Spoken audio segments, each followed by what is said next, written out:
took out a sharp sword and sliced the flesh from his chest as the monk had directed. Blood soaked his robe and trousers until the monk applied some medicine to the wound, and then the bleeding soon ceased. The monk used his medical concoction to make 3 pills. After Liancheng was given 1 pill daily for 3 days, her illness vanished. Just as she was about to deliver on his promise, he decided to inform Wang first. Wang was incensed and intended to take she to court. She then invited Wang to a feast, laying out 1,000 taels on the table and declaring, "In gratitude for all I owe you, please accept this recompense." She then explained his rationale for having violated their agreement. "It wasn't that I cared too much for my own flesh," Wang angrily replied, "but merely that I wanted to be sure my action would be adequately acknowledged. If I were to accept the money, I'd be selling my own flesh." He shook his sleeves angrily and went home. Liancheng heard this and in her kind-heartedness couldn't bear for him to be so upset, so she sent the old woman to go console him and express her sentiments. In addition, she told her to say, "You're a man of literary talent, so you won't be in a low position for long. Why act like there are no other beauties in the world for you? My dreams have been most inauspicious, and I'm certain I'll be dead in 3 years, so there's no point in you fighting with someone over me since I'll be going to the underworld soon enough." Wang told the old woman, "A gentleman is ready to die for his good friends, but not just for sexual allure. My honest concern was that Liancheng didn't really understand me, but if she does, then even if we can't live together for long, why would that bother me?" The old woman delivered Liancheng's self-effacing vows of affection. "If that's really the case," Wang replied, "the next time we run into each other, she should smile at me, and then I could die without regret." The old woman left and several days later when Wang was out, he met Liancheng as she was returning home from visiting her uncle, so he watched her carefully. When the girl turned her clear, bright eyes to look at him, she smiled graciously. Overjoyed, Wang exclaimed, "Liancheng really understands what kind of person I am." The Wang family gathered and came to discuss the date for the wedding. Liancheng's former illness returned, and after suffering for several months she finally found refuge in death. Qiao arrived to mourn her, but the pain of her loss was so great that he collapsed and died, too. She arranged to have his body sent home. Qiao could tell that he was already dead, but he couldn't find any place to rest. He walked outside and left his village, still hoping to see Liancheng. Off in the distance on a road running north and south, pedestrians were walking along like a procession of ants, so he slipped into line just like he was one of them. Presently, he entered a government office where Scholar Gu, who was on duty there, asked him in amazement, "What are you doing here?" He grasped Qiao's arm at once and was about to guide him back home. Qiao sighed deeply and said, "My worries haven't been settled yet. I'm in charge of records and documents here, quite favored by the higher officials," Gu told him. "If I can be of any service to you, I won't hesitate to help." Qiao asked him about Liancheng. Gu then led him around many places, till they spotted Liancheng with a girl in white clothing, both wearing worried looks, with tears in their eyes, sitting in the corner of a veranda. When she saw Qiao appear, she sprang up as though overjoyed and briefly asked him how he had come there. "When you died," Qiao explained, "I couldn't bear to go on living." Liancheng wept as she replied, "Though I was such an ungrateful person, you didn't reject me, but why did you also die for me?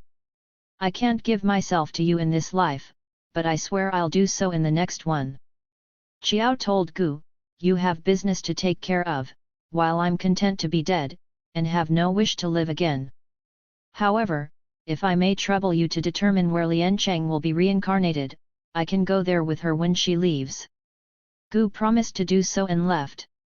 The girl in the white clothing asked who Qiao was, so Liancheng explained everything from the beginning. As she listened, the girl seemed overwhelmed by sorrow.